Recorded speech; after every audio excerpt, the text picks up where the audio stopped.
What's up, gang? This is B Wayne, your host of bwaynepresents, sponsored by Promarketize. Don't just advertise, Promarketize. I'm here today with the lovely Angela. Hello, Angela. Hello. How are you today? How's your week progressing so far, dear? It's going pretty good. It's a Wednesday, so I'm just happy to be here. Happy to Amen. It is Wednesday. Okay. be the turnout from this. So ready. Okay. Well, we're gonna see what we can do. All right. All right. So we'll get started. We know your name is Angela, but if you would just go ahead and, in your own words, tell everybody your name, your age, and where you are located. My name is Angela. I am 47 years old and I reside in Smyrna, Georgia. Okay, so Smyrna, Georgia, is that closer to Atlanta or is that further outside away from Atlanta? It is in Cobb County. It's about 20 minutes from downtown. So I'm pretty Okay. close to downtown Atlanta. Okay. All right. So I've actually lived in Atlanta. We discussed that briefly. We won't get into everything that we talked about, but Atlanta is interesting. Your thoughts, just ever so briefly, on the dating scene in Atlanta for someone who may be interested in dating in Atlanta. I believe that dating is challenging everywhere because of a lot of different factors. What I will say primarily is that I feel that there are too many distractions nowadays, so it makes it a little bit challenging in dating.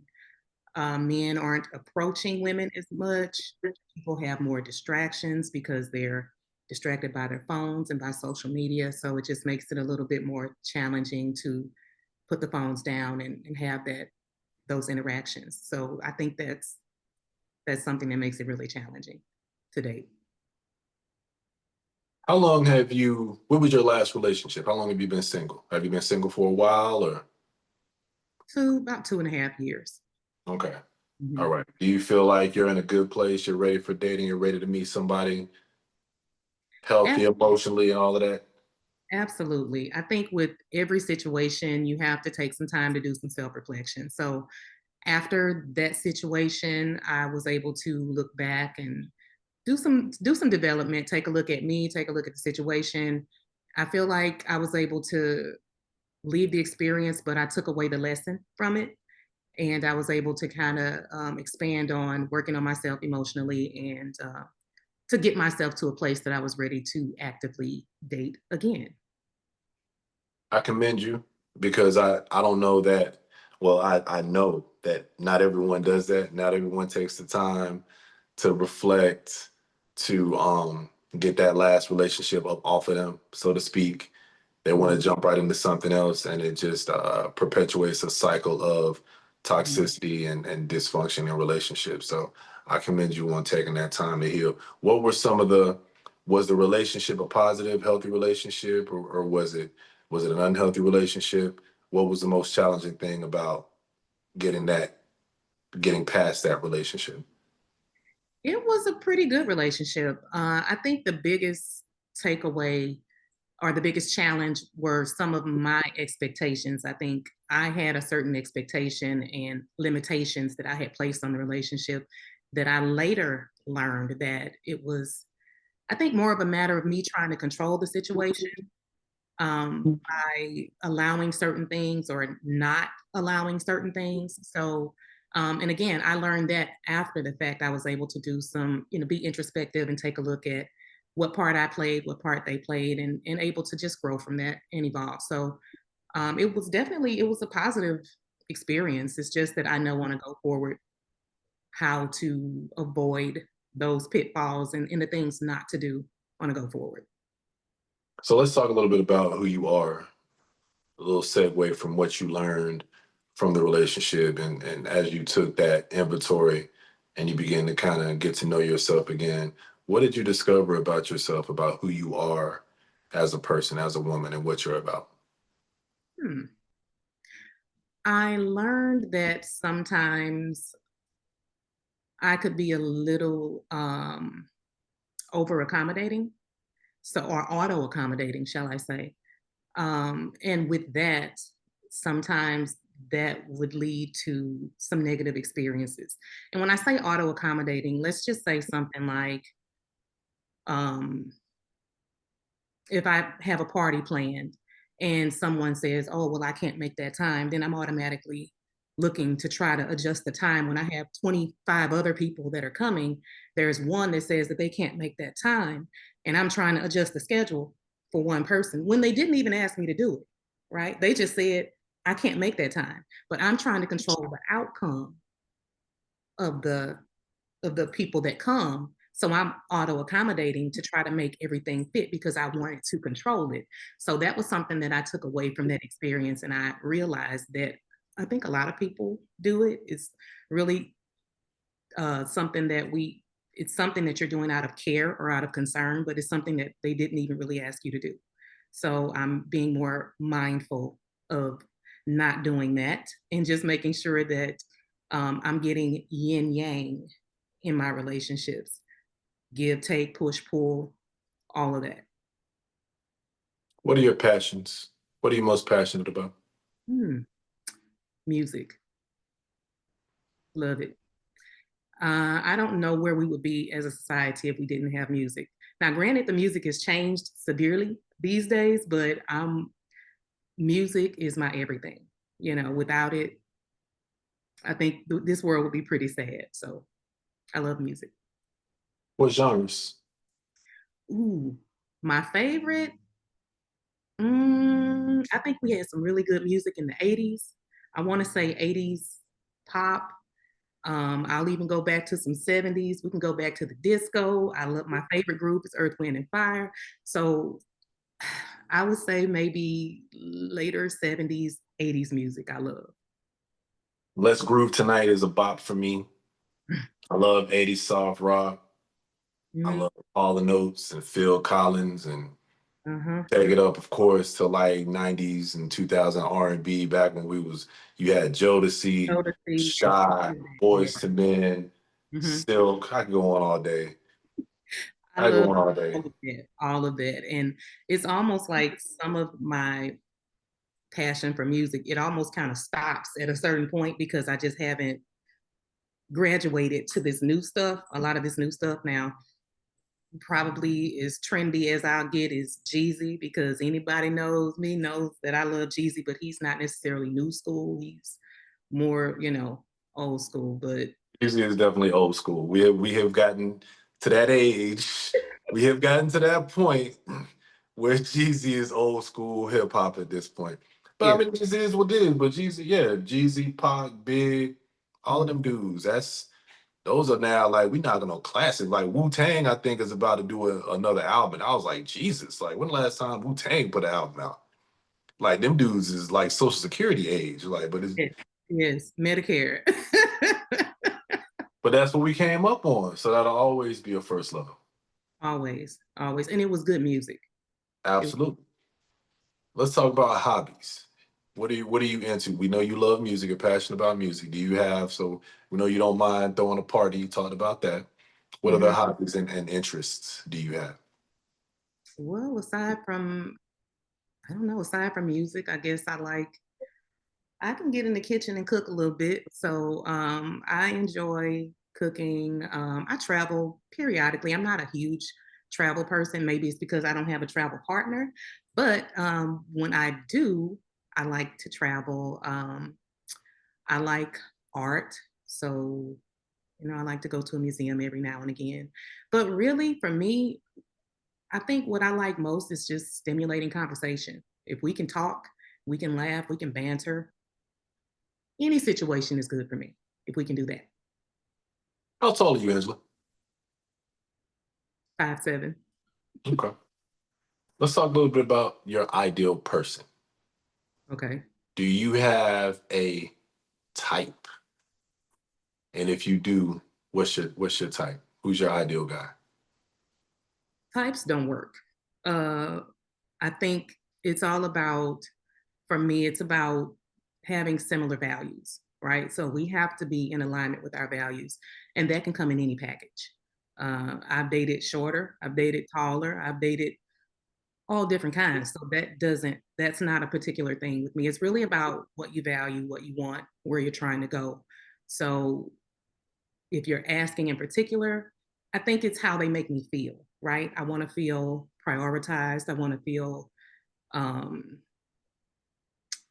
I want to feel safe. I want to feel cherished.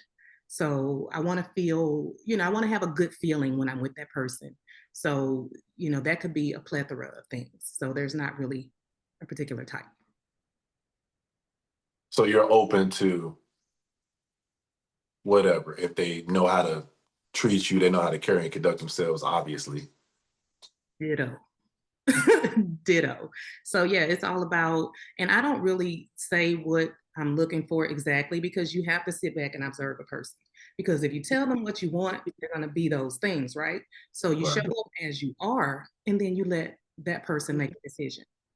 So, and it's all about how you feel. You get that, you know, there's a certain vibe that they're giving off or whatever that you pick up on. So that's just my take on it. What are your deal breakers? Deal breakers? I would say someone that's not ambitious, just maybe somebody that's not driven, but definitely any type of habits, like bad habits. I don't know,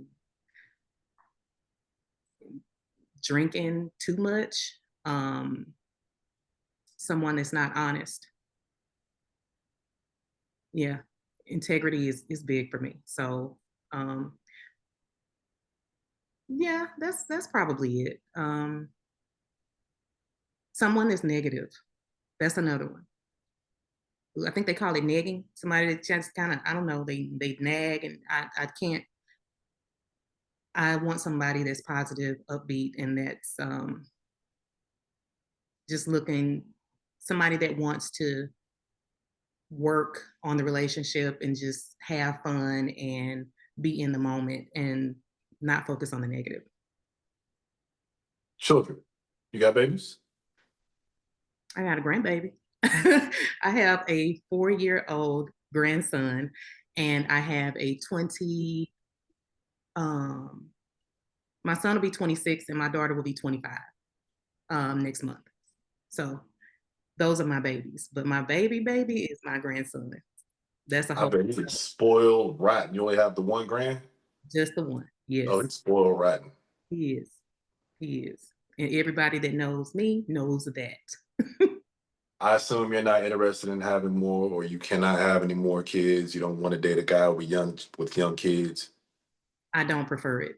I will not or cannot have children. And at this age, I'm past the Disney cruises, right? Unless I'm taking my grandson. But they could have children, just maybe I would prefer someone with children that are at least taking care of myself age, like 14, 15. Like that's fine. But younger children, I'm just really not on the market for that.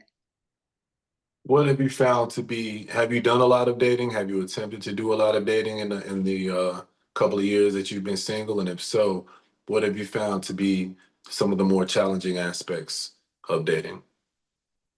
I did not date for a while. I started last year around August.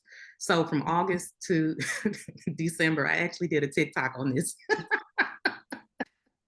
I went on about 13 dates last year, right? Like I think 8 of them were first dates. But I took some time off to get myself together. I decided to get back out there. I think the biggest challenge is as we get older, you have a lot, you have experiences, right? So you've experienced certain things, you've encountered certain things, you've learned certain things over time.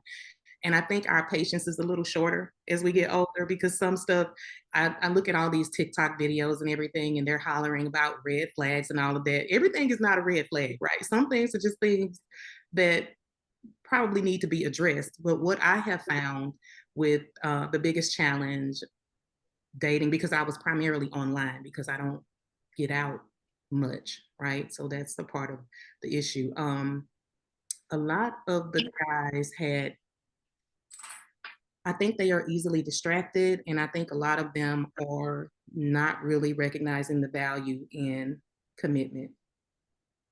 They're just not recognizing the value in commitment. So they're, and that's a whole nother story. But And then there were a lot of married guys out there. It's a lot of that. So I think the biggest challenge is just finding somebody that's in alignment with you at the same time on the same day. How do you go about doing that? How will you know when you found someone that gives that vibe? Like, okay, I feel safe in this space. Like, how will you know? Consistency. You will know based on their actions. If they want to, they will. If I want to, I will. And it just comes down to being a man of your word. And that's where the integrity and all of that comes into play. So it's really about a person's actions. Just watch them. That's why I sit back and observe. If they want to, they will. And so when a person is consistent and they're showing you consistently that they are prioritizing or that they're trying to move forward or that they're wanting something in particular with you, you'll know it. You'll know it. And you'll know when you're on the bench. You'll know when you're what do they call it? You got your A team, got your B team. You'll know all of those things because it'll be evident. That reminds me of a saying that I heard. I don't know where it came from. It's not mine, but it says, always allow a person to do what they want to do. And that way you'll always know what they would rather do. Mm, So you don't try to control an individual, you just let them be themselves, and then you just sit back and you take a look and see how they move and how they operate, and you will find out what their priorities are. absolutely. Absolutely. And if there was, I'm gonna get you out of here on this. If there was one thing that you would want everyone to know about you, primarily a potential suitor, but if it was the last thing people could know about you as an individual, what would it be? As an individual. I would say that I am someone that um, I'm a woman of my word. I like to have a good time. I am big on integrity, which I think that I am a person that is of integrity. I work hard. I value family. I value friendships. I value relationships. And I guess I would just say that I'm a person that is reliable and I guess I'll try anything once. I'll try anything once. I'm a person that really likes to just have fun and, just not take yourself too seriously. I think that's something else that is a challenge with many people as we get older. We've worked so hard for things, to acquire things and we're too rigid. And that's not me. So keep that in mind. You heard it, guys. If you want to send a respectful message, you can communicate with Miss Angela through the channel and through the various social media. If you would like to send a direct message, a private message, then you can send it to info@promarketize.com, and that information will be in the text in the bio. So thank you so much for your time, Miss Angela. Thank you for having me. Absolutely.